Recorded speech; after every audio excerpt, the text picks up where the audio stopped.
اعوذ باللہ من الشیطان الرجیم بسم اللہ الرحمن الرحیم ان الذین یکتمون ما انزلنا من البینات والہدی من بعد ما بیناہ للناس فی الکتاب اولئک یلعنہم اللہ ویلعنہم اللاعنون الا الذین تابوا واصلحوا وبینوا فَأُولَٰئِكَ أَتُوبُ عَلَيْهِمْ وَأَنَا التَّوَّابُ الرَّحِيمُ إِنَّ الَّذِينَ كَفَرُوا وَمَاتُوا وَهُمْ كُفَّارٌ أُولَٰئِكَ عَلَيْهِمْ لَعْنَةُ اللَّهِ وَالْمَلَائِكَةِ وَالنَّاسِ أَجْمَعِينَ خَالِدِينَ فِيهَا لَا يُخَفَّفُ عَنْهُمُ الْعَذَابُ وَلَا هُمْ يُنظَرُونَ وَإِلَٰهُكُمْ إِلَٰهٌ وَاحِدٌ لَا إِلَٰهَ إِلَّا هُوَ الرَّحْمَٰنُ الرَّحِيمُ ان فی خلق السماوات والارض واختلاف اللیل والنہار والفلک التی تجری فی البحر بما ينفع الناس وما انزل اللہ من السماء من ماء فاحیا به الارض بعد موتها وبث فیہا من کل دابہ وتصریف الریاح والسحاب المسخر بین السماء والارض لآیات لقوم یعقلون وَمِنَ النَّاسِ مَن يَتَّخِذُ مِن دُونِ اللَّهِ أَندَادًا يُحِبُّونَهُمْ كَحُبِّ اللَّهِ وَالَّذِينَ آمَنُوا أَشَدُّ حُبًّا لِلَّهِ وَلَوْ يَرَى الَّذِينَ ظَلَمُوا إِذْ يَرَوْنَ الْعَذَابَ أَنَّ الْقُوَّةَ لِلَّهِ جَمِيعًا وَأَنَّ اللَّهَ شَدِيدُ الْعَذَابِ إِذْ تَبَرَّأَ الَّذِينَ اتُّبِعُوا مِنَ الَّذِينَ اتَّبَعُوا وَرَأَوُا الْعَذَابَ وَتَقَطَّعَتْ بِهِمُ الْأَسْبَابُ وَقَالَ الَّذِينَ اتَّبَعُوا لَوْ أَنَّ لَنَا كَرَّةً فَنَتَبَرَّأَ مِنْهُمْ كَمَا تَبَرَّؤُوا مِنَّا كَذَلِكَ يُرِيهِمُ اللَّهُ أَعْمَالَهُمْ حَسَرَاتٍ عَلَيْهِمْ وَمَا هُمْ بِخَارِجِينَ مِنَ النَّارِ صدق اللہ العظیم۔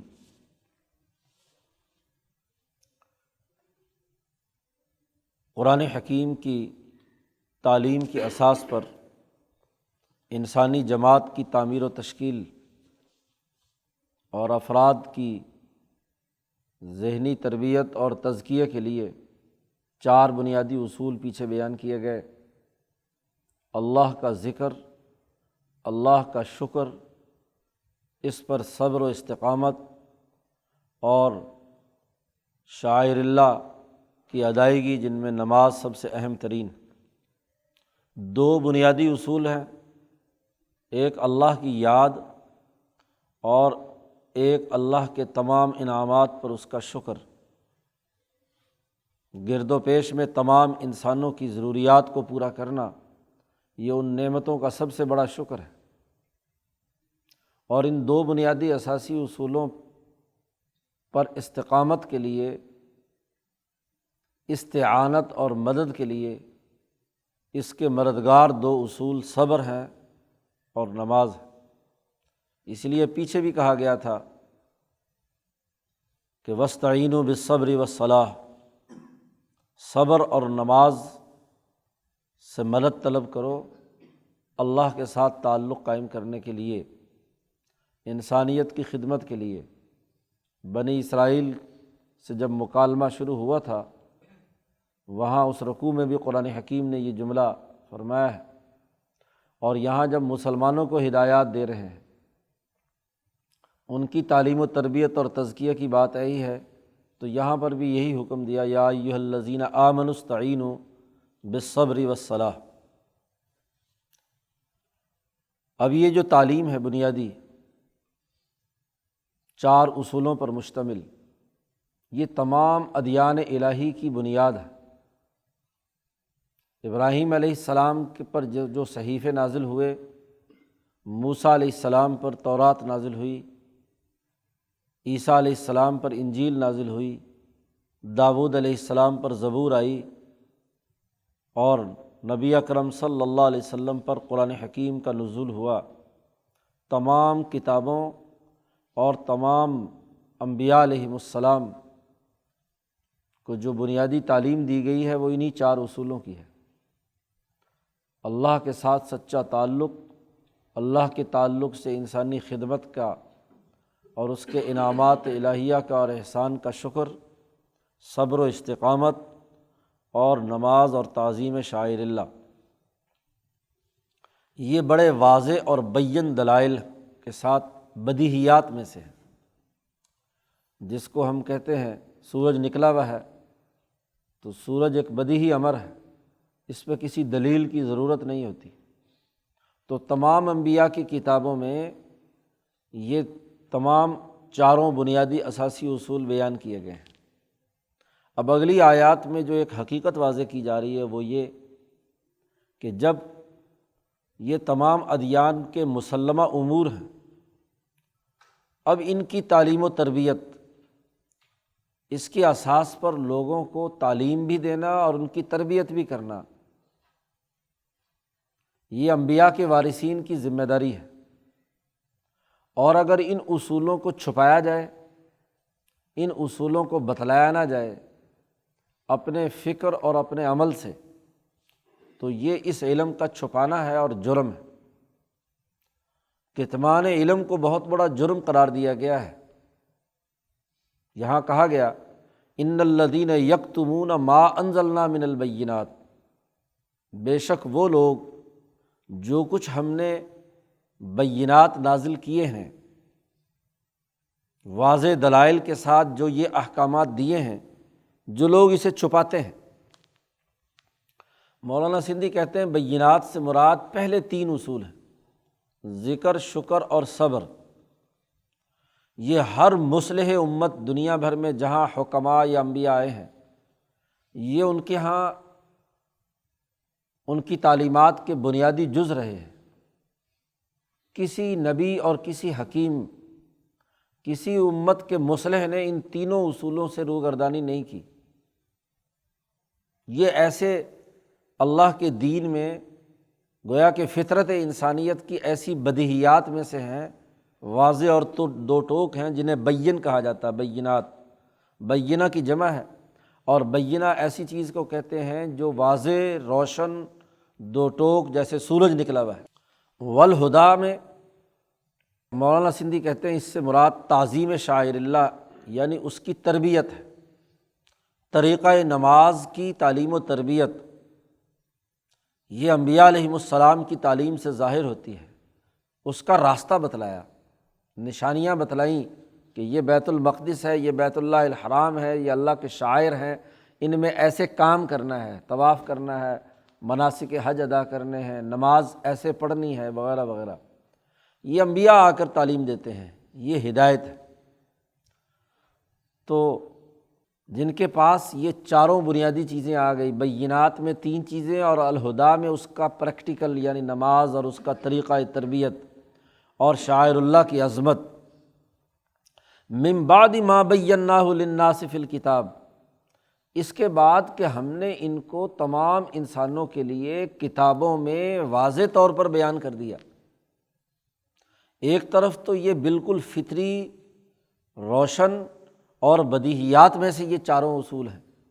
اور پھر یہ کہ ہم نے ان کو کتابوں میں باقاعدہ نافذ العمل کر دیا۔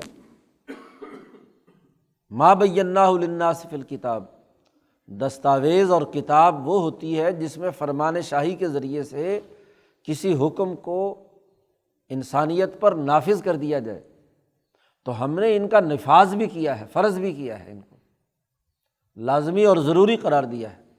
اس لیے یہاں پیچھے جو احکامات کی صورت میں یہ چاروں باتیں ہیں، فاذکرونی امر ہے، کرو، ذکر کرو، واشکروا لی، شکر ادا کرو، استعینوا بالصبر، صبر کرو، والصلاۃ، نماز پڑھو۔ تو یہ تمام چیزوں کا باقاعدہ ایک حکم ہے، گویا کہ یہ ہم نے فرض کر دیا ہے، انسانیت پر نافذ کیا ہے۔ اب کسی نافذ شدہ قانون اور تعلیم کو انسانیت کے سامنے نہ بیان کرنا، یہ بہت بڑا جرم ہے۔ قرآن حکیم نے کتمان علم کو جرم قرار دیا۔ اتنی بڑی سخت وعید سنائی ان لوگوں کے لیے کہ جو ان چاروں چیزوں کو جانتے ہوں اور پھر انسانوں کو نہ بتائیں اور ان کی تعلیم و تربیت نہ کریں، ان کے بارے میں بڑی سخت بات قرآن نے کہی، اولئک یلعنہم اللہ ویلعنہم اللاعنون، وہ لوگ ہیں کہ ان پر اللہ لعنت بھیجتا ہے، مالا اعلیٰ کی ناراضگی ہوتی ہے، اللہ غضبناک ہوتا ہے، لعنت کرتا ہے۔ اور نہ صرف اللہ بلکہ یلعنہم اللاعنون، ہر لعنت کرنے والی چیز ان پر لعنت بھیجتی ہے، یعنی مالا اعلیٰ کے تمام فرشتے، تمام مقدس انبیاء اور اولیاء، تمام طاقتیں اور قوتیں، تمام کی تمام ان پر لعنت بھیجتی ہیں، کوئی ان کو نہیں چھوڑتی، کیونکہ جب اللہ کا ذکر نہیں ہوگا، اللہ کے انعامات کا شکر ادا نہیں کیا جائے گا، اس کا کفران نعمت کیا جائے گا، جب ان دونوں باتوں پر استقامت نہیں ہوگی، صبر نہیں ہوگا، شور شرابہ مچایا جائے گا، نماز کی ادائیگی نہیں ہوگی، تو حضرت شیخ الہند فرماتے ہیں کہ دنیا کے کائنات کے تمام جن، فرشتے، حیوانات، تمام کے تمام اس کے اوپر لعنت بھیجتے ہیں۔ کیوں؟ کہ ان کے حقوق ادا نہیں ہوں گے۔ جب آپ اللہ کا شکر ادا کرتے ہوئے اپنی نعمتوں میں باقی انسانوں کو، جانوروں کو شریک نہیں کرو گے اور اس پر سانپ بن کر بیٹھ جاؤ گے، اپنی مال و دولت کو خود ہی ہڑپ کرنے میں لگ جاؤ گے، انفرادیت پیدا ہو جائے گی، اللہ سے تعلق قائم ختم ہو جائے گا، اللہ کے مقابلے میں روپیہ پیسہ خدا بن جائے گا، وہ انعامات الہیہ کو اصل سمجھ کر ان کے اوپر تم جم کر بیٹھ جاؤ گے، اور کوئی مصیبت اور مشقت آئے تو اس پر برداشت کرنے کے بجائے شور شرابہ اور کمزور رویے کا مظاہرہ کرو گے، تو باقی ساری کائنات کی چیزوں کو حق نہیں ملے گا، تو وہ مصیبتیں آئیں گی، قحط آئے گا، تباہی آئے گی۔ جب سرمایہ پرستی پیدا ہوتی ہے تو عام انسان کے حقوق ٹوٹتے ہیں، تو وہ بد دعائیں کریں گے، لعنت بھیجیں گے، اور کیا کریں گے۔ تمام جنات، تمام مخلوقات، تمام حیوانات جن کے حقوق توڑے گئے، تو اس کے نتیجے میں ان کو تکلیف ہوتی ہے۔ حضرت شیخ الہند فرماتے ہیں یہاں تک کہ پتھروں اور جمادات کے اندر بھی یہ صورتحال ہوتی ہے کہ آپ وسائل کا ارتکاز کر لیتے ہیں۔ انسانیت کے لیے اللہ نے زمین میں خزانے رکھے، ان کو نکال کر انسانیت کے فائدے کے لیے خرچ کرنے کی ضرورت ہے، تو بڑے بڑے ممالک اور طاقتور لوگ جو ہیں وہ ملکوں اور قوموں کے وسائل پر قبضہ کر کے طے کر لیتے ہیں کہ ہماری مرضی کے بغیر نہ نکالے جائیں، یہ معدنیات، یہ تیل ہماری مرضی کے بغیر نہ نکالا جائے، ابھی ہم فلاں ملک کا خون چوس رہے ہیں، وہاں سے تیل نکال رہے ہیں، یہ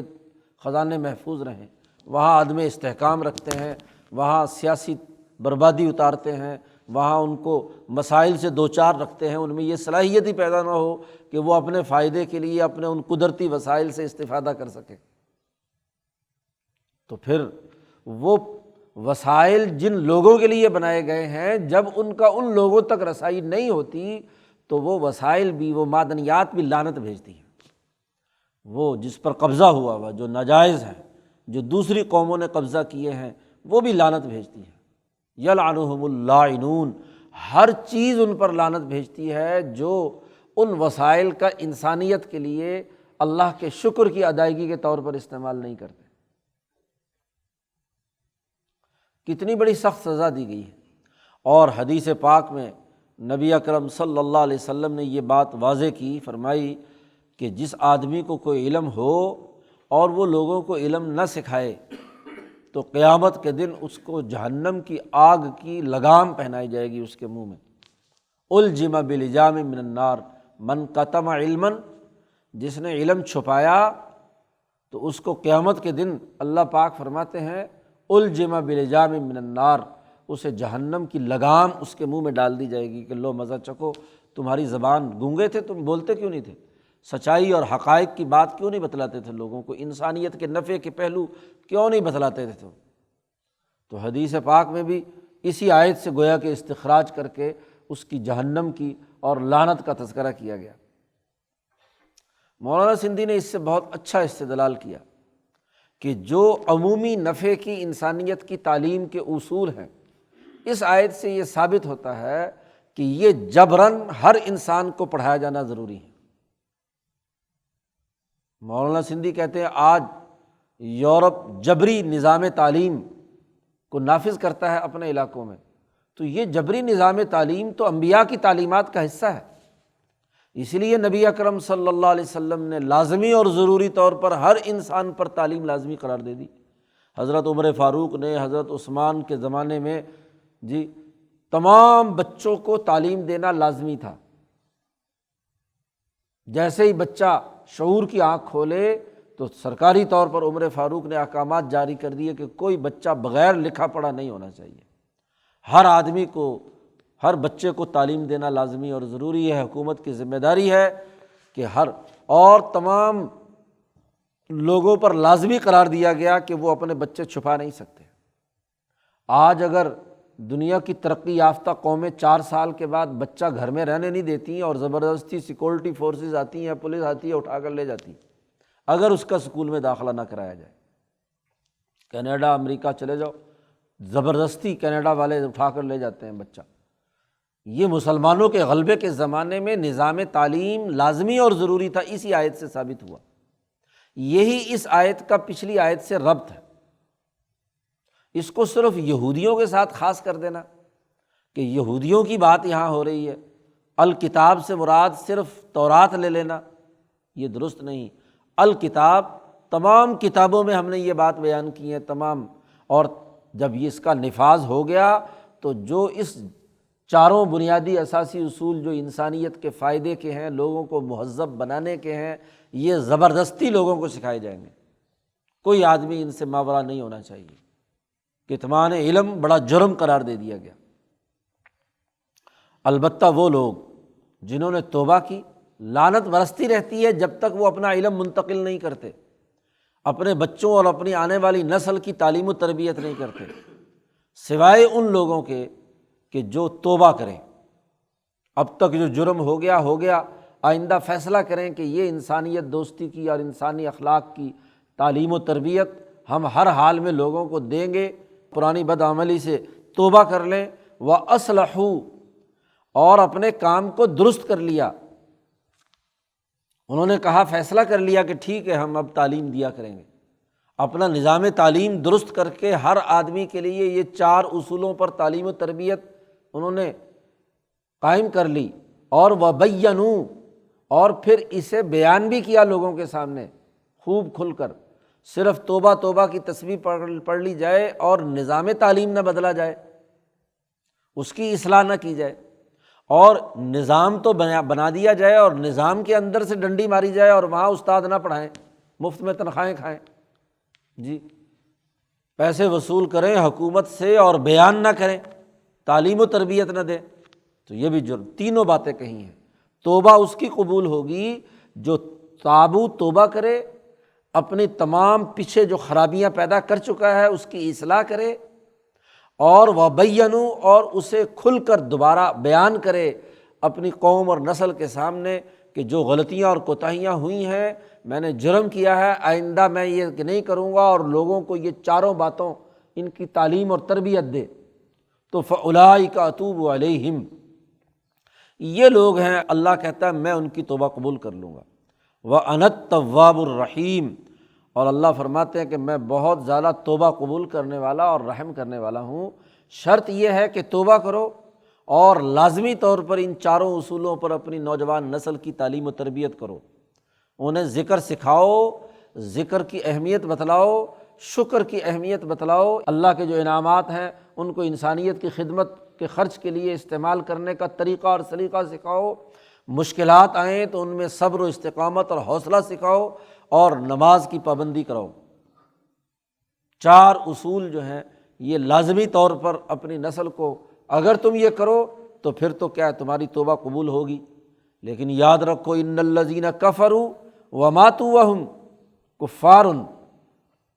بے شک جو لوگ ان 4 باتوں کے منکر ہوئے، انہوں نے انکار کیا کہ نہ ہم ذکر کرتے ہیں، نہ شکر کرتے ہیں، نہ صبر کرتے ہیں، نہ نماز پڑھتے ہیں، کافر ہیں،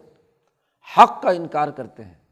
یہ جیسے سورج نکلا ہوا ہے اس سورج کا انکار کر رہے ہیں، بدیہی چیزوں کا انکار کرتے ہیں، اور مر گئے اس حالت میں کہ وہ کافر ہی تھے۔ آخری وقت میں توبہ کی توفیق ہو جائے تو پھر تو چلو ٹھیک ہے، لیکن اگر مرے اس حالت میں کہ وہ کافر تھے تو ان کے اوپر جو لعنت اللہ کی ہے وہ تو ہمیشہ ہمیشہ رہے گی۔ اولئک علیہم، ان پر لعنت ہے اللہ کی، فرشتوں کی، لوگوں کی، اجمعین، تمام کی، تمام فرشتے، تمام انسان، اور اللہ تبارک و تعالیٰ ان پر لعنت بھیجتے ہیں۔ دنیا میں جو لوگ یہ جرم کرتے ہیں ان کی لعنت تو ختم ہو سکتی ہے توبہ سے، لیکن اگر مر گئے اسی حالت میں، ان چاروں اصولوں کا انکار کرتے ہوئے دنیا سے چلے گئے، تو ان پر لعنت ہے، خالدین فیہا، ہمیشہ ہمیشہ اسی لعنت میں رہیں گے، اللہ کی ناراضگی، غضب ان پر نازل رہے گا۔ لا یخفف عنہم العذاب ولا ہم ینظرون، نہ تو ان سے عذاب میں کسی قسم کی کمی ہوگی اور نہ انہیں کوئی مہلت دی جائے گی کہ اب کوئی دوبارہ جی توبہ کر لو تو چلو تمہیں واپس بھیج دیتے ہیں اور تم یہ کر لو، نہ ان کو کوئی مہلت ملے گی اور نہ ہی ان پر کسی قسم کے عذاب میں کمی آئے گی، ان پر لعنت برستی رہے گی۔ تو جو اصول حنیفیت ہیں، ابراہیم علیہ السلام کے، کل انسانیت کے اصول ہیں، ان کو لازمی اور زبردستی ان کی تعلیم و تربیت کا اہتمام کرنا ضروری ہے، تعلیم دینا ضروری ہے، تعلیم و تربیت کے بغیر نہیں۔ اور جو اس تعلیم کو قبول نہیں کرتے تبلیغ کے باوجود، تعلیم کے باوجود، تو پھر ان پر لعنت۔ یہاں تک قرآن حکیم نے تہذیب اخلاق سے متعلق، ذاتی تبدیلی اور انقلاب سے متعلق جو امور 4 تھے وہ بیان کیے۔ فرد کی تعمیر، شخصی تعمیر کے لیے لازمی اور ضروری ہے کہ وہ ان 4 اصولوں پر عمل کرے۔ اس سے آگے 2 رکوع آ رہے ہیں جن میں ابتدائی اجتماعی زندگی کے ارتفاق اول اور ثانی، اس کے جو بنیادی امور بنتے ہیں اس کے حوالے سے کیا ہدایات ہیں اور کیا بنیادی چیزیں ہونی چاہیے۔ تو ارتفاق دوم میں، جو دراصل ارتفاق اول کی ترقی یافتہ شکل ہوتی ہے، وہاں انسانیت کے اخلاق اور طریقہ کار، اس کا نظم و ضبط اور ڈسپلن کے اصول کیا ہے، اس کو قرآن حکیم بیان کرتا ہے۔ لیکن اسی کے ساتھ ساتھ ہر اگلی سطح پر گفتگو کرنے سے پہلے اللہ پاک اس دین کی جو بنیادی تعلیم ہے، یعنی یہی 4 جو بنیادی اساسی اصول ہیں، ان کو توحید کے تناظر میں دوبارہ دہراتا ہے۔ قرآن حکیم نے یہاں آغاز کرتے ہوئے کہا الہکم الہ واحد، تمہارا خدا، تمہارا الہ ایک خدا ہے، لا الہ الا ہوا الرحمن الرحیم، اس کے علاوہ کوئی خدا نہیں، وہ الرحمن بھی ہے اور الرحیم بھی ہے۔ گویا کہ ہر اگلے مرحلے میں، اگلی اجتماعیت قائم کرنے سے پہلے دوبارہ تاکید کر کے بات واضح کر دی گئی۔ وہ جو ذکر، شکر، صبر اور نماز، 3 باتیں پیچھے بیان کی گئی تھیں، ان تینوں 4 باتوں کا اجمالی گویا کہ یہاں پر تذکرہ آ گیا۔ جب کہا الہکم الہ واحد تو ذکر کی اہمیت واضح کر دی۔ جی، لا الہ الا ہوا، اس کائنات میں اللہ کے علاوہ کوئی اور نہیں ہے کہ جس کا شکریہ ادا کیا جائے، تو شکر بھی آ گیا اور اس پر استقامت بھی آ گئی۔ الرحمن الرحیم، اسی کی تجلی رحمانی ہے جس رحمت کے ساتھ ہمیں تعلق قائم کر کے نماز کی پابندی کرنی ہے، اس کے شعائر کا احترام کرنا ہے۔ یہ جتنے بھی شعائر ہیں دنیا میں، یہ الرحمن کی تجلی کا مظہر ہے۔ رحمان کی یہ تجلی خانہ کعبہ پر پڑ رہی ہے اور اس کے واسطے سے دنیا کی تمام مسجدوں پر ہے۔ قرآن حکیم بھی اسی رحمان کی تجلی ہے، رسول اللہ پر بھی اس رحمان کی تجلیات کے اثرات ہیں، جس کی وجہ سے رسول ہے اور نبی ہے کہ وہ ملائے اعلیٰ کی خبروں سے لوگوں کو مطلع کر رہا ہے۔ اور نماز بھی اسی رحمان الرحیم کی تجلی کا مظہر ہے۔ تو اس لیے 4 اصول اس آیت مبارکہ میں دوبارہ جمع کر دیے۔ اور حضرت شیخ الہند رحمۃ اللہ علیہ نے شاہ ولی اللہ صاحب کی اس بات کو دہرایا ہے جو صوفیہ کے ہاں مسلمات میں سے ہے کہ توحید کی تین قسمیں ہیں، توحید ذاتی، توحید صفاتی اور توحید افعالی۔ الہکم الہ واحد، تمہارا خدا ایک ہے، لا الہ الا ہوا، یہ توحید ذاتی ہے کہ ذات باری تعالیٰ یکتا ہے، واحد ہے، کوئی اور خدا اس کے ساتھ شریک نہیں۔ اور الرحمن الرحیم، یہ توحید صفاتی ہے کہ صفات باری تعالیٰ میں وہ یکتا ہے، وہ رحمان بھی ہے اور رحیم بھی ہے، دنیا کی کوئی اور طاقت ان صفات کی مظہر نہیں ہے اس درجے میں، بہت مہربان، بڑا مہربان، نہایت رحم والا، اور کوئی نہیں۔ اور اگلی جو آیت آ رہی ہے اس میں توحید افعالی ہے کہ اللہ نے اس کائنات کے اندر جتنے کام سر انجام پا رہے ہیں ان تمام کاموں کو کرنے والا وہ یکتا اللہ تبارک و تعالیٰ ہے، وہی ایک ذات ہے، یہ تمام افعال کا نظام چلائے ہوئے ہے۔ وہ افعال آگے آ رہے ہیں، گویا کہ توحید کے تینوں پہلو اس کے اندر آ گئے۔ حضرت سندھی نے یہاں ایک اور بات بھی کہی ہے کہ یہ الہکم الہ واحد، الہ کا کیا ترجمہ ہے کسی دوسری زبان میں، بالخصوص ہندی اور اردو زبان کے اندر اس کا کیا ترجمہ ہے؟ حضرت نے شیخ حضرت مولانا فضل الرحمن گنج مراد آبادی، بڑے اونچے بزرگوں میں سے ہیں، حضرت شاہ عبدالعزیز دہلوی رحمۃ اللہ علیہ سے بھی ابتدائی چند سبق پڑھے ہیں، اور حضرت شاہ محمد اسحاق دہلوی کے وہ شاگرد ہیں۔ نقشبندی سلسلے میں حضرت شاہ محمد آفاق کے خلیفہ ہیں، مجددی نقشبندی سلسلہ حضرت فضل الرحمن گنج مراد آبادی کا انہی سے چلا ہے۔ حضرت کے ارشادات میں بھی حضرت شاہ عبدالرحیم رائے پوری رحمۃ اللہ علیہ بھی ان کی زیارت اور ملاقات کے لیے مراد آباد تشریف لے گئے تھے۔ بڑی لمبی عمر پائی، شاہ عبدالعزیز صاحب سے تعلیم حاصل کی ہو، اور حضرت شیخ الہند اور حضرت شاہ عبدالرحیم رائے پوری رحمۃ اللہ علیہ تک وہ زندہ رہے ہوں، کچھ 100 سال سے اوپر ان کی عمر رہی۔ تو مولانا سندھی فرماتے ہیں کہ حضرت شیخ الہند کے یہ استاذ ہیں، تو میرے بھی استاذ کے استاد ہوئے، تو انہوں نے الہ کا ترجمہ ہندی زبان میں کیا من موہن، لفظ الہ جس میں محبت پائی جاتی ہے، عشق الہی کا اثر ہے۔ اور یہ محبت جس کا آگے بھی تذکرہ آ رہا ہے کہ مسلمان وہ ہوتا ہے جس کے دل میں اللہ کی شدید ترین محبت ہو، تو لفظ الہ خود محبت پر دلالت کرتا ہے۔ لفظی معنی بھی اس کا جذب اور کشش، محبت اور عشق سے عبارت ہے۔ تو اس کا عربی زبان کے اللہ کا ترجمہ اردو میں اگر کیا جا سکتا ہے تو مولانا فضل الرحمن گنج مراد آبادی ترجمہ کرتے تھے من موہن، دل کو کھینچنے والا، دل کا پسندیدہ، من کا پسندیدہ۔ تو اللہ کے ساتھ تعلق اور ربط اولیاء اللہ کو جب قائم ہوتا ہے تو وہ ان الفاظ پر غور کر کے ان کی ترجمانی بھی اسی انداز میں کرتے ہیں۔ تو اگلا اصول ضابطہ اگلے درجے کی اجتماعیت قائم کرنے کے لیے، پہلے اللہ پاک نے پہلے رکوع میں ان وسائل معاش کا تذکرہ کیا ہے جو ارتفاق دوم کی بنیاد بنتے ہیں۔ انسان اس دنیا میں رہتا ہے بغیر وسائل کے،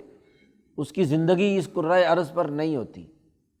تو وسائل موجود ہوں گے تو پھر انسان ان میں محنت و مشقت کر کے زراعت،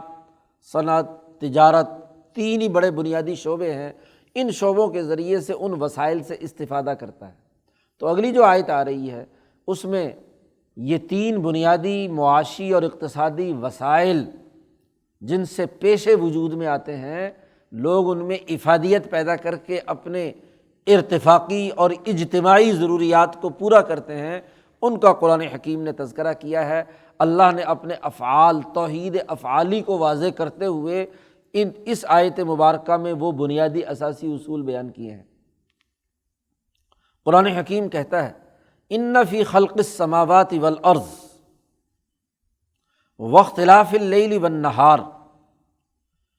آیت کے آخر میں کہا گیا کہ یہ جتنے امور بیان کیے جا رہے ہیں لآیات لقوم یعقلون،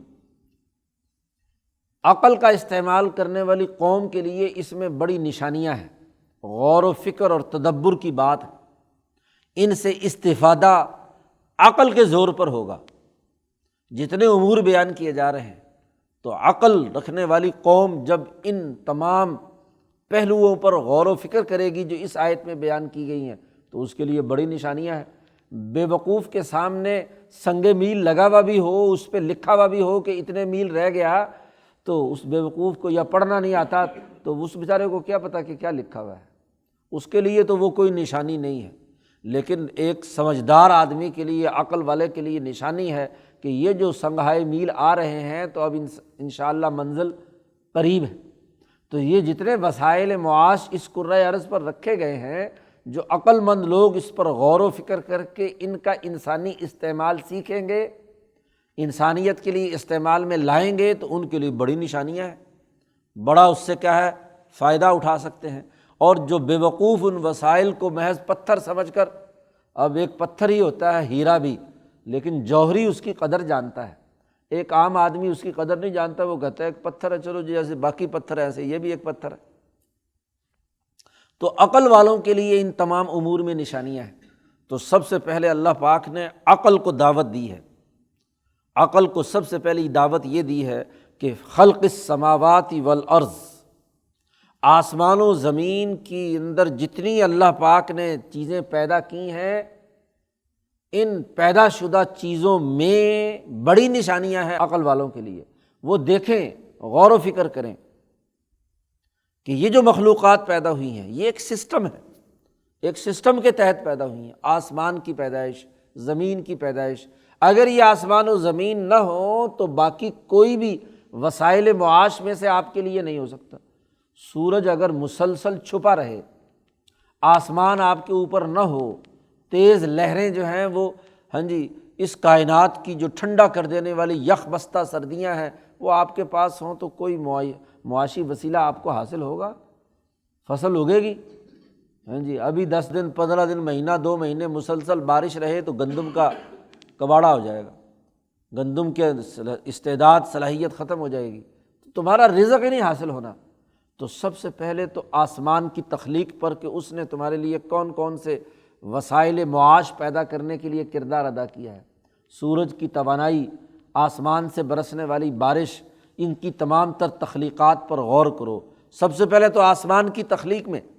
اسی طرح زمین کی تخلیق میں۔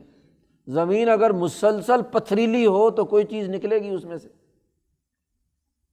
یا دلدلی ہو تو کوئی تم چل پھر سکتے ہو، اس پر مکان بنا سکتے ہو۔ زمین ہر وقت ہلتی رہے تو تم اس کے اوپر کسی قسم کی جتنی بڑی مرضی انجینئرنگ ہو تمہاری مکان نہیں بنا سکتے، ڈاما ڈول جگہ ہے، آپ اس کی صحیح پیمائش نہیں کر سکتے۔ مکان بناؤ تو تھوڑی دیر بعد زمین ہلی، دراڑیں پیدا ہوئی، مکان زمین بوس ہو گیا۔ تو ذرا زمین کی تخلیق پر غور کرو، آسمان کی تخلیق پر غور و فکر کرو، اس میں بڑی نشانی ہے عقل والوں کے لیے۔ ایسے ہی واختلاف اللیل والنہار، آسمان و زمین کی تخلیق کے بعد اگلا مرحلہ رات دن کی تبدیلی، یہ جو سورج کی گردش، دن رات کا پیدا ہونا، جس سے زمانہ وجود میں آیا، ٹائم وجود میں آیا، تو قرآن حکیم نے غور و فکر کی دعوت دی کہ آسمان و زمین جو دراصل تم زمین پر رہ رہے ہو یہ ایک پلیس ہے، تمہاری ترک تازیاں آسمان اور زمین کے درمیان ہیں، تو یہ سپیس ہے۔ اور واختلاف اللیل والنہار یہ ٹائم ہے، ٹائم اینڈ سپیس ہی تو انسان کے چاروں طرف احاطہ کیے ہوئے ہے، زمان و مکان۔ تو اس زمان و مکان پر غور و فکر کرو، عقل مندوں نے، فلسفیوں نے، غور و فکر کرنے والوں نے ان دونوں دائروں سے متعلق جتنے بڑے بڑے امور ہیں ان تمام کو کیا ہے واضح کیا ہے۔ تو اس پر غور و فکر کرو، عقل ادھر دوڑاؤ، اس میں بڑی نشانیاں ہیں اللہ کو سمجھنے کے لیے۔ تو سب سے پہلے اس کائنات کے 2 بنیادی جو اصول ہیں، زمان و مکان۔ زمانہ وہ کیسے بنا؟ زمانہ نہ ہو، موسم نہ ہو، گندم کے موسم میں ہی گندم کاشت ہوتی ہے، اور موسم نہ ہو تو گندم کاشت نہیں ہوتی۔ ربیع کا موسم ہو تو گندم کاشت ہوتی ہے، خریف کا موسم ہو تو گندم کاشت نہیں ہو سکتی۔ تو وسائل معاش کے حصول میں موسم اور زمانے کا بڑا عمل دخل۔ یہ بنیادی دو باتیں بیان کرنے کے بعد قرآن حکیم کہتا ہے وَالْفُلْكِ الَّتِي تَجْرِي فِي الْبَحْرِ بِمَا يَنْفَعُ النَّاسَ۔ مولانا سندھی فرماتے ہیں کہ اس میں تجارت کا بنیادی وسیلہ معاش اس کا تذکرہ کیا گیا ہے۔ وہ کشتیوں پر غور و فکر کرو جو سمندر میں چلتی ہیں انسانی نفع کے کام ادا کرنے کے لیے، ادھر کا مال اٹھا کر ادھر لے جاتی ہیں، ادھر کا مال اٹھا کر یہاں لے کر آتی ہیں۔ یہ سارے بڑے بڑے قافلے ہندوستان کا مال لے کر کشتیوں کے ذریعے سے عدن پہنچتے ہیں، وہاں سے مال لاد کر ادھر آتے ہیں۔ وہ سواریاں جو ادھر سے ادھر تجارت کرتی ہیں تجری فی البحر، سمندر میں چلتی ہیں، بما ینفع الناس، یہ تجارت کا اگلا درجہ ہے۔ اور اس سے پہلے کی تجارت جو بر میں ہو رہی ہے، خشکی میں ہو رہی ہے، اس پر غور و فکر کرو۔ وما انزل اللہ من السماء من ماء فاحیا به الارض بعد موتها، یہ زراعت کے بنیادی وسیلے کی طرف نشاندہی کی کہ وہ اس میں بھی بڑی نشانی ہے کہ کیسے اللہ تعالیٰ پانی برساتا ہے آسمان سے، فاحیا به الارض بعد موتها، اور پھر زمینیں جو مردہ ہو چکی ہوتی ہیں ان کو دوبارہ زندہ کرتا ہے، لہلہاتی فصلیں اس میں سے نکلتی ہیں، انسانیت کے فائدے کے لیے کام، کھانے پینے کی چیزیں، درخت، میوے وغیرہ وغیرہ اس پانی کے نتیجے میں آگے بڑھتے ہیں۔ پانی نہ ہو تو کاشتکاری نہیں ہو سکتی، زراعت نہیں ہو سکتی، پانی کے بغیر زندگی کے اندر حیات نہیں۔ اور یہی وہ پانی ہے کہ بث فیہا من کل دابہ، اور پھیلائے اس میں سب قسم کے جانور۔ اگر درخت میں ہریالی ہوگی، گھاس پھوس ہوگا، ان کا چارہ وجود میں آئے گا تو جانور تیار ہوں گے تمہارے کھانے پینے کے لیے، گوشت والے، دودھ والے، تمہاری ضروریات اون وغیرہ کے لیے، تو یہ ساری چیزیں جانور تمہارے اندر پھیلائے تو جانوروں کی ضرورت وہ رزق ہے جو انہوں نے انہی فصلوں اور چاروں کو کھا کر تیار ہونا ہے۔ اور پھر اگر ان جانوروں میں وہ جانور بھی جو جانور خور ہیں، ان کے لیے بھی جو جانور تیار ہوں گے وہ بھی تو اسی فصلوں سے تیار ہونے ہیں، اسی پانی سے تیار ہونے ہیں۔ ایگریکلچر میں، زراعت میں نہ صرف فصلیں شامل ہیں بلکہ جانوروں کا شکار، مچھلی وغیرہ، فارمنگ اور تمام چیزیں اسی کے اندر شامل ہیں۔ بث فیہا من کل دابہ، یہ بھی زراعت کا حصہ ہے۔ تو گویا کہ زراعت سے متعلق ان وسائل کی یا نشاندہی کر کے کہا کہ لآیات لقوم یعقلون، عقل مند قوم کے لیے اس میں بڑی نشانیاں ہیں، غور و فکر کرے اور اس وسیلے کو استعمال میں لا کر اپنی ضروریات، اجتماعی ضروریات کو پورا کرنے کے لیے محنت مشقت کرے۔ وتصریف الریاح، اور یہ ہواؤں کا جو تیز چلنا اور دوڑنا ادھر ادھر ہے، تیز ہوائیں چلتی ہیں تو اس کے ذریعے سے تم بہت سارے فائدے حاصل کرتے ہو۔ ہواؤں کے چلنے کے نتیجے میں نہ صرف فصلیں جو تمہاری معیشت کی ریڑھ کی ہڈی ہیں وہ تیار ہوتی ہیں، اس لیے کاشتکار کہتے ہیں کہ ادھر کی ہوا چلے تو فصلوں کو تباہ کر دیتی ہے، ادھر کی ہوا چلے تو وہ فصلوں کو کیا ہے، بہتر بنا دیتی ہے۔ تو ایک تو زراعت سے، دوسرا ان تصریف الریاح میں، اس کے ذریعے سے تم پن چکی چلاتے ہو۔ پرانے زمانے میں ہوا کے زور پر وہ جب گھومتا تھا، پہیہ جب سے ایجاد ہوا اس کے نتیجے میں کیا ہے، یا اسی طریقے سے جو سواریاں چلنے والی ہیں ان کو اس کے ذریعے گویا کہ صنعت کی طرف اشارہ کیا ہے۔ اور یہ چونکہ ابھی پہلا اجتماع ہے، یعنی دیہاتی اور ارتفاق اول یا دوم کی سطح کا ہے، جو مولانا سندھی نے کہا بستیوں میں، پہاڑوں میں، جنگلوں میں لوگ جو رہتے ہیں وہ اپنی ابتدائی ضروریات کے لیے چھوٹی موٹی چیزیں استعمال میں لاتے رہتے ہیں۔ پانی، بادل اس کے ذریعے سے آتے ہیں، ہوائیں آتی ہیں، پانی اوپر سے بہتا ہے تو وہ پہیہ گھومتا ہے تو ان کا آٹا پیستا ہے، تو یہ بھی تو ایک صنعت ہے۔ بلکہ یہاں آگے مولانا سندھی نے کہا والسحاب المسخر بین السماء والارض، غور و فکر کرو ان بادلوں پر جنہیں مسخر کیا گیا ہے آسمان و زمین کے درمیان۔ آسمان اور زمین کے درمیان جن کو اللہ نے اپنا تابع فرمان بنا کر مسخر کیا اور لوگوں سے کہا کہ ان کو مسخر کرو، اور آج وہ تسخیر ہوتے ہوتے ان تمام توانائیوں اور گیسوں کو استعمال میں لا کر جہاز اڑانے، صنعتوں کو چلانے، دھوئیں کے پہلے کوئلہ جلا کر اور پھر اس کے بعد پیٹرول جلا کر پھر تمام چیزوں کو جلا کر، کیا ہے یہ اسی کی ترقی یافتہ شکلیں ہیں۔ وہی بادل پانی برسا، وہی فصلیں اگیں، وہی چیزیں وجود میں آئیں، انہی سے قدیم ہزاروں سالوں کی وہ جو چیزیں ہیں معدنیات زمین کے اندر، وہ وہاں تیل بنا، تیل نکلا اور پھر استعمال ہوا۔ تو پورا صنعت کاری کا پورا بنیادی وسائل بھی اللہ پاک نے اس میں رکھے ہیں، لیکن نشانیاں کن لوگوں کے لیے؟ لآیات لقوم یعقلون، عقل مند قوم کے لیے اس میں بڑی نشانیاں ہیں۔ جو جس درجے میں ان تمام وسائل کو، زراعت، تجارت اور صنعت سے متعلق اس کائنات کی ان اشیاء پر غور و فکر کرتے رہیں گے، وہ نئی نئی ایجادات، نئی نئی دریافتیں، نئی نئی سوسائٹی کے لیے وسائل معاش دریافت کرتے رہیں گے، انسانی احتیاجات کی تسکین کا نظام بناتے رہیں گے۔ تو ارتفاقات کی بنیاد وسائل معاش ہیں۔ ان تمام وسائل معاش کا تعارف اور ان پر غور و فکر کی دعوت دی گئی سب سے پہلے اس آیت میں۔ اب یہ کون کر رہا ہے؟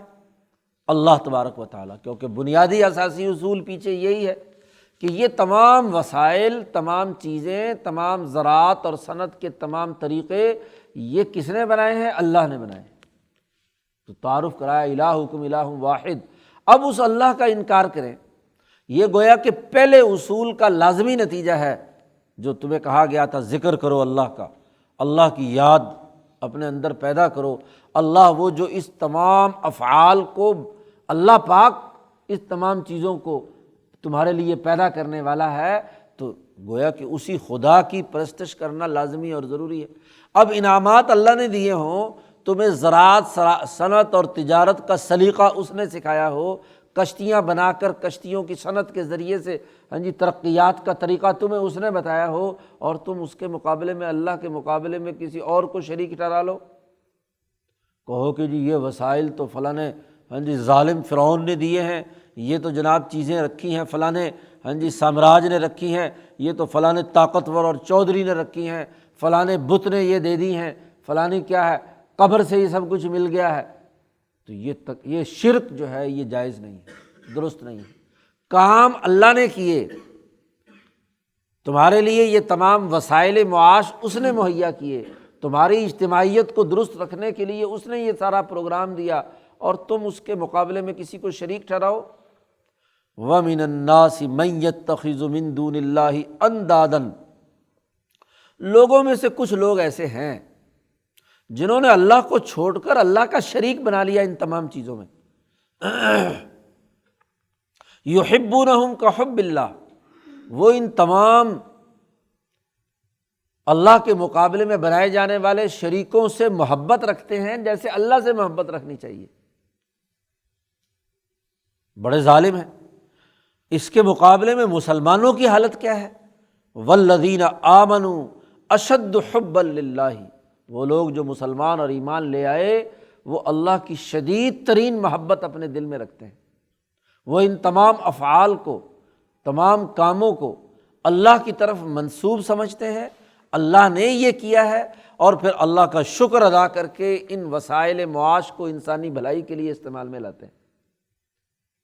ورنہ جو اللہ کے ساتھ شریک بنانے والے ہیں وہ زراعت، صنعت، تجارت وغیرہ میں ترقی کرتے ہیں اپنی عقل سے، لیکن ان تمام ترقیات کو ایک مخصوص سرمایہ دار طبقے کے پاس گروی رکھنے اور اس کے قبضے میں تسلط رکھنے کے لیے اسے استعمال میں لاتے ہیں۔ شرک کا سب سے بڑا نقصان کہ اللہ کا جب شریک سرمایہ کو بنا لیا، سرمایہ کا بت بن گیا، تو اب سرمایہ کی بت کی بنیاد پر زراعت بھی کریں گے تو سرمایہ کے لیے، صنعت بھی کریں گے تو سرمایہ کی طاقت کے لیے، تجارت کریں گے تو اس کا مقصد بھی سرمایہ حاصل کرنا ہوگا۔ دیکھو یہ بات طے شدہ ہے کہ انبیاء کی تعلیمات میں یہ تمام اشیاء تمام انسانوں کے لیے ہیں، ینفع الناس، تمام انسانوں کے نفع کے لیے تمام چیزیں ہیں۔ اب جو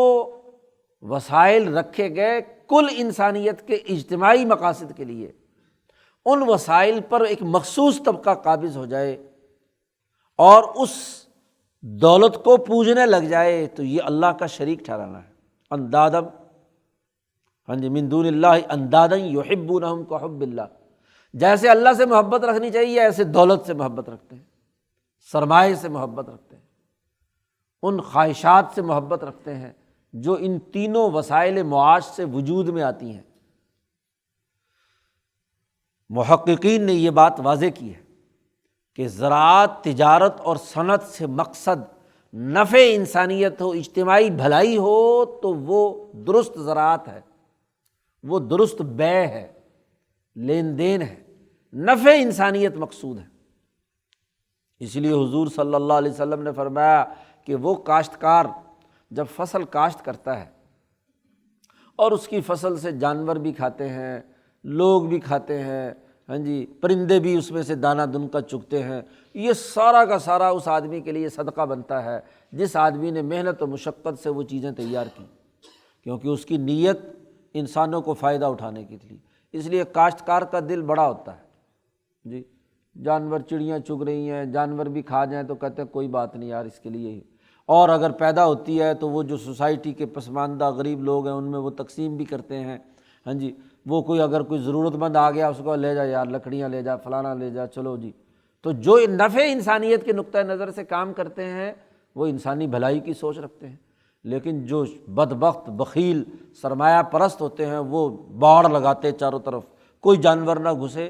ہاں جی، کوئی پرندہ نہ یہاں آ کر کیا ہے فصل کھائے، ہاں جی، بڑے بڑے وہاں باقاعدہ ہاں جی چیزیں مقرر کرتے ہیں، ہاں جی، اجاڑنے سے تو ہر کاشتکار روکتا ہے، لیکن بیچارے ویسے اڑتے ہوا کوئی پرندہ آ گیا لے گیا تو کیا ہے، اس کو بھی روکنے کی کوشش کرتے ہیں۔ اور پھر انسان کے لیے تو بدبخت اتنے کہ پوری کی پوری فصل، قرآن نے قصہ سنایا سورۃ القلم میں کہ جی پوری کی پوری فصل لے جاؤ، یتیموں مسکینوں کو آج نہیں دینا، تو اللہ نے تباہ و برباد کر کے رکھ دیا۔ اسی طرح کوئی آدمی تجارت کرتا ہے اور تجارت سے اس کا مقصد کسی مال کو کسی بستی میں لا کر بیچنے سے مقصد یہ ہے کہ یہ چیز یہاں کے لوگوں کی ضرورت تھی، یہاں ملتی نہیں، میں ان کے فائدے کے لیے یہاں لایا ہوں، اور یہاں بیچنے پر وہ کچھ پرافٹ لیتا ہے، تو یہ تجارت نفع انسانیت کے لیے۔ ایسے تاجر کے لیے حضور نے فرمایا التاجر الصدوق الامین، جو تاجر سچا اور امانت دار ہوتا ہے نبیین کے ساتھ جنت میں داخل ہوگا، انبیاء کے ساتھ جنت میں داخل ہوگا۔ تو نفع، لیکن جس تاجر کا مقصد یہ ہے کہ یہ 1,00,000 روپیہ ہے، مجھے ضرور اس کا 2,00,000 بنانا ہے، کاروبار اور تجارت سے مقصد انسانی فائدہ نہیں، اپنے روپے کو دگنا تگنا بنانا ہے، یہ ہے سرمایہ دارانہ ذہنیت۔ سرمایہ دارانہ ذہنیت یہ ہے کہ تجارت کی جائے سرمایہ کو بڑھانے کے لیے، زر سے زر کمانے کے لیے بواسطہ اجناس، جنس، یہ سرمایہ پرستی ہے، یہ سرمایہ داری ہے۔ آپ سرمایہ اس لیے استعمال کر رہے ہیں کہ اس کے ذریعے سے انسانوں کو نفع پہنچانا چاہتے ہیں، تو نفع انسانیت کی نیت اور ہوتی ہے، اور انسانوں کی جیبوں سے پیسے لوٹنے ہیں تو پھر آپ اپنی لائی ہوئی چیز کو کئی گنا ہاں جی پرافٹ کے نام پر بیچتے ہیں تاکہ زیادہ سے زیادہ دولت اکٹھی کی جائے، سرمایہ پرستانہ ذہنیت ہے۔ تو یہ جو سرمایہ کو، روپے کو، دولت کو اللہ کے مقابلے میں اللہ کا شریک ٹھہرا لیا اور اس سے محبت رکھتے ہیں کحب اللہ، جیسے اللہ سے محبت رکھتے ہیں۔ محبت تو اللہ سے ہونی چاہیے تھی جس نے انسانیت کے نفع کے لیے یہ ساری چیزیں پیدا کی، بجائے اس کے کہ اللہ کا شکر ادا کرے، اللہ سے محبت رکھے، اس مال و دولت سے ان وسائل معاش سے دل لگا کر بیٹھ جاتے ہیں، سانپ بن کر اس پر بیٹھ جاتے ہیں۔ یاکلون اموال الیتامی ظلما، ظلم کے ساتھ یتیموں کا مال کھاتے ہیں اور گویا کہ جہنم کی آگ اپنے پیٹ میں بھرتے ہیں۔ جو مسلمان وہ کیا کرتے ہیں، روپے پیسے کو سنبھالتے ہیں، زراعت کو بھی سنبھالتے ہیں، سلیقے سے کرتے ہیں، تجارت بھی صحیح طریقے سے کرتے ہیں، اور ظاہر ہے کہ جب تک اس کے ساتھ ایک دلی تعلق نہ ہو اپنے پیشے کے ساتھ تو اس میں مہارت پیدا نہیں ہوتی، لیکن اللہ سے شدید محبت کرتے ہیں۔ جب اللہ کا حکم آ جائے کہ اس کی زکوٰۃ دو، غریبوں پر خرچ کرو، یتیموں کی ضروریات کو پوری کرو، تو پھر وہ جو اپنا کمائی ہوئی محنت و مشقت کا مال ہے، مما رزقناہم ینفقون، انسانیت کے فائدے کے لیے خرچ کرتے ہیں۔ مال و دولت کی محبت ہوتی ہے، محبت کے بغیر تو کسی چیز کی حفاظت نہیں ہو سکتی۔ آپ کو اپنے پروفیشن سے، اپنے کام سے کیا ہے، اگر محبت نہ ہو، لگن نہ ہو تو آپ وہ کام نہیں کر سکتے۔ لیکن اشد محبت نہیں ہوتی کہ صرف وہی سب کچھ آپ کی محبت ہو، بلکہ اللہ کی محبت سب سے زیادہ ہوتی ہے، اشد حبا للہ۔ تو مسلمانوں میں اللہ کی شدید ترین محبت ہوتی ہے، اس لیے یہ دل کی محبت اور اللہ کی محبت کے درمیان ٹکراؤ ہو تو اللہ کی محبت مسلمان پر غالب آتی ہے، وہ اللہ کی مخلوق اور کنبہ سمجھ کر اس چیز کو اللہ کے راستے میں اپنی محبت کے باوجود خرچ کرتا ہے۔ اسی کو کہا گیا لن تنالوا البر حتی تنفقوا مما تحبون، تم نیکی نہیں کما سکتے جب تک کہ اپنی محبوب ترین چیز جو ہے وہ اللہ کے راستے میں خرچ نہ کرو۔ تو محبت تو ہوتی ہے نا۔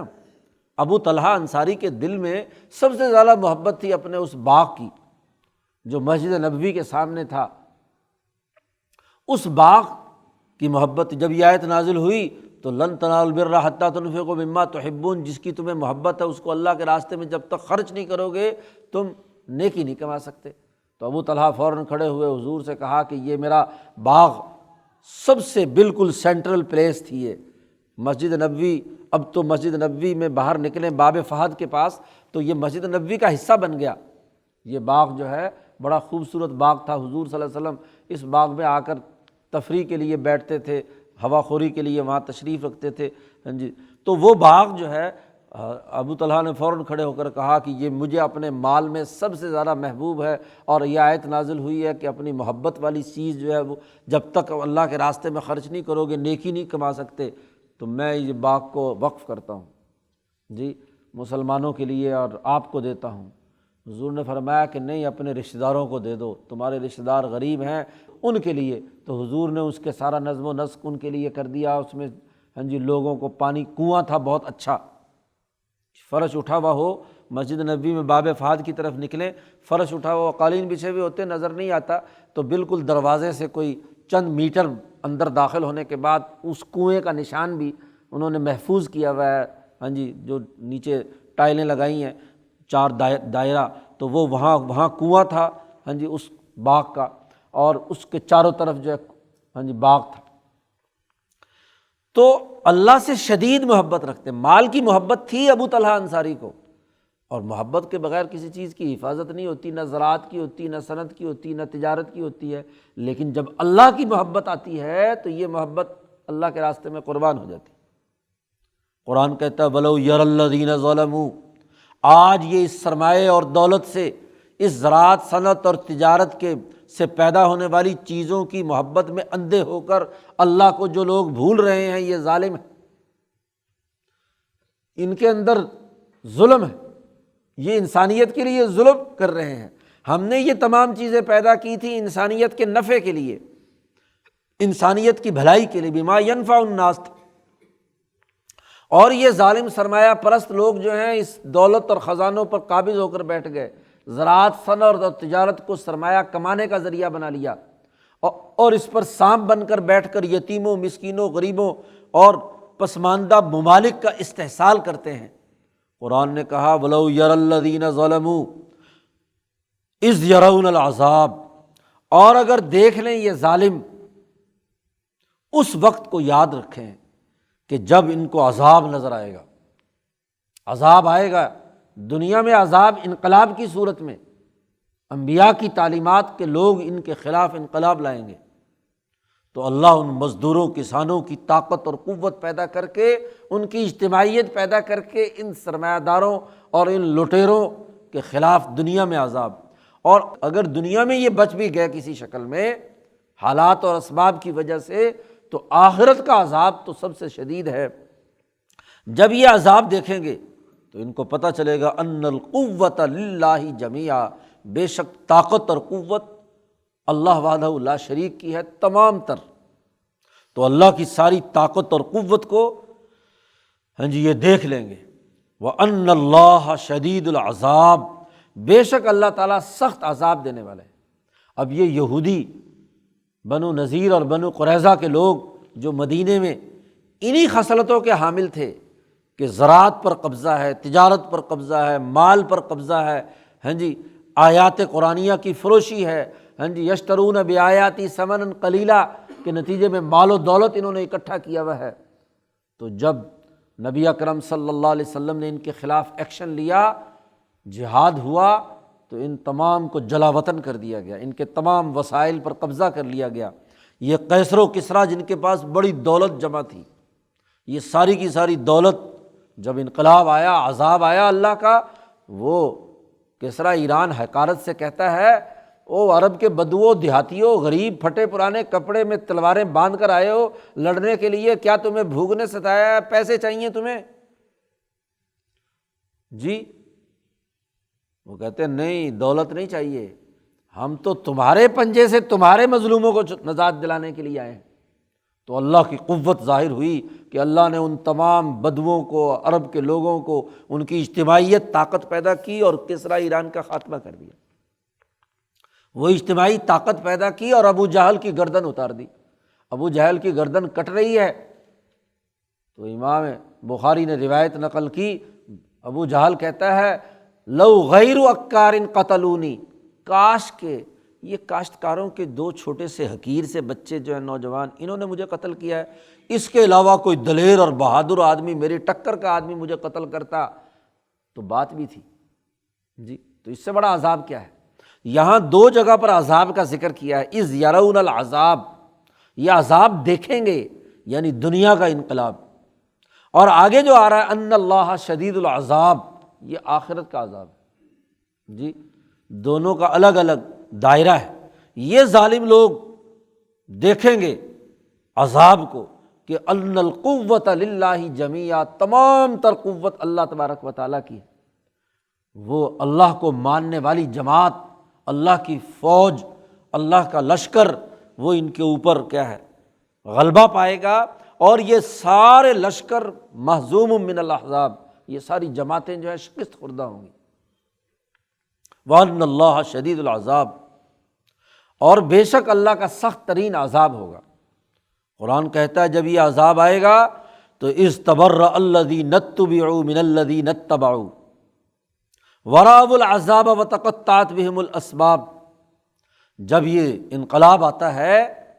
تو کمزور لوگ ہوتے ہیں کچھ ان کے، ظلم اور سرمایہ داری کے اعلی کار لوگ جو ان کے متبعین، اور کچھ ان کے لیڈر ہیں جو ان کی پارٹی میں شامل ہیں، تو وہاں جب عذاب کو دیکھتے ہیں خوف زدہ ہوتے ہیں۔ تو اس وقت وہ لوگ جن کی اتباع کی گئی، جی، جو لیڈر ہیں، ان سے وہ لوگ جو ان کے ماتحت تھے وہ برات کا اعلان کریں گے، ہم ان کی لیڈرشپ میں اب آئندہ کام، بلکہ بسا اوقات وہ خود بھی اس قتل میں شریک ہو جاتے ہیں کہ چلو جی ہم بھی اپنا داؤ لگائیں۔ جو کل تک ان کے سپاہی تھے، ان کا حصے دار تھے، وہ بیزار ہو جائیں گے، وہ کہ جن کی پیروی کی تھی ان سے، وہ لوگ جو ان کے پیروکار تھے، اتبعوا، اپنے اپنے لیڈروں سے ان کے متبعین جو ہے وہ بیزار ہو کر بیزاری کا اعلان کر دیں گے اور عذاب دیکھیں گے۔ آخرت میں تو کھل کر قرآن نے نقل کیا ہے کہ وہاں جو مستضعفین ان کے متبعین ہیں وہ کہیں گے کہ بھئی ان بڑے بڑے لیڈروں نے ہمیں گمراہ کیا تھا، ان کو ڈبل عذاب دے، تو اللہ میاں کہے گا تم ساروں کے لیے ڈبل ہے، تم بھی تو ان کے اعلی کار بن کر سرمایہ پرستی میں ان کے لیے خدمات سر انجام دیتے رہے۔ اور دنیا میں بھی ایسا، ورأوا العذاب وتقطعت بهم الاسباب، اور جب عذاب آتا ہے، انقلاب آتا ہے، یا حشر کے میدان میں عذاب آئے گا، یا وہاں جہنم میں، تو سارے راستے مسدود ہو جائیں گے۔ تقطعت الاسباب، جس سبب سے جان بچا کر نکل سکتے ہوں وہ سارے کے سارے کٹ کر گئے۔ جب بنو قریظہ کو جلا وطن کیا گیا، اعلان کر دیا گیا کہ اتنے عرصے کے اندر بستیاں خالی کر دو اور تمام اپنے وسائل چھوڑ کر چلے جاؤ، گھر اسی طرح چھوڑ دو، ان میں جو چیزیں صرف ضرورت کی ہیں وہ لے کر نکل سکتے ہو، اور باقی تمام فصلیں، جائیدادیں، مکان، سب کچھ اب ان کے لیے کوئی مدد کرنے والا نہیں ہے، کوئی اسباب نہیں ہے کہ وہ اس عذاب سے بچ سکیں، سب کو جلا وطن کر دیا گیا۔ قرآن حکیم نے سورۃ الحشر میں اس کی تفصیلات بیان کی، جلا العذبہم، قرآن نے وہاں کہا ہے نا کہ ان کو جلا وطن کیا اور یہ عذاب ہے۔ تو یہی جب ان کے سارے راستے منقطع ہو جائیں گے اور پھر جب یہ ہوگا تو وقال الذین اتبعوا لو ان لنا کرۃ فنتبرأ منہم کما تبرؤوا منا، لیڈر جب برات کا اعلان کریں گے اور راستہ ختم ہو جائے گا تو پھر جو ان کے متبعین ہیں وہ کہیں گے کہ اے اللہ کاش کہ ہمارے لیے لوٹنا ہوتا تو ہم بھی ان سے کیا ہے، ان کی لیڈرشپ سے برات کا اعلان کرتے، فنتبرأ منہم کما تبرؤوا منا، جیسے یہ ہم سے برات کا اظہار کر رہے ہیں۔ لیکن اب واپسی کا کوئی راستہ نہیں ہے، بنو قریظہ کے تمام بڑے چھوٹوں کا اب واپسی کا کوئی راستہ نہیں ہے۔ اب چاہے لیڈر تھے یا ان کے ماتحت تھے، سب یہودیوں کو جو اس جنگ میں شریک ہو کر حضور کے مقابلے میں آئے، سب سے کہا گیا نکل جاؤ یہاں سے، اب سوائے حسرت اور ندامت کے اور کچھ نہیں ہوگا۔ اور قیامت میں جب یہ عذاب آئے گا تو وہاں بھی اسی طریقے سے یہ حسرت اور ندامت کریں گے، کاش کہ اب ہمارے لیے واپس لوٹنا دنیا میں ہوتا تو ہم ان سے برات کا اعلان کرتے۔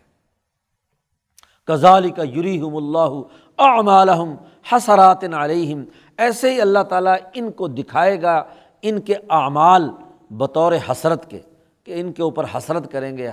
حسرت دلانے کے لیے۔ وما ہم بخارجین من النار، اور یہ کبھی بھی جہنم کی اس آگ سے نہیں نکل سکیں گے۔ آخرت میں جب عذاب آئے گا تو اس سے نکلنے کا کوئی راستہ ان کے لیے نہیں ہوگا۔ تو قرآن حکیم نے اس رکوع میں بنیادی وسائل معاش کا تعارف کرایا اور بتلایا کہ جو ان وسائل معاش سے محبت رکھ کے ان کو اللہ کے مقابلے میں اللہ کا شریک ٹھہراتے ہیں وہ بڑے ظالم ہیں اور وہ عذاب میں ضرور مبتلا ہوں گے۔ تو وسائل معاش کی بنیاد اس رکوع میں رکھ دی گئی۔ اب ان وسائل معاش میں انسان محنت اور مشقت کر کے جو رزق کمائے گا، اس کے رزق کمانے کے اصول اور ضابطے کیا ہیں، ارتفاق دوم میں اس کی تفصیلات اگلے رکوع میں آ رہی ہیں۔ یا ایھا الناس کلوا مما فی الارض حلالا طیبا، کہ حلال و طیب مال کھاؤ پیو، یہ انسانیت کے نفع کی چیزیں ہیں، ان کو انسانیت کے فائدے کے لیے استعمال کرو۔ اس کی تفصیلات کل ہوں گی انشاءاللہ۔ اللہم صلی علی محمد۔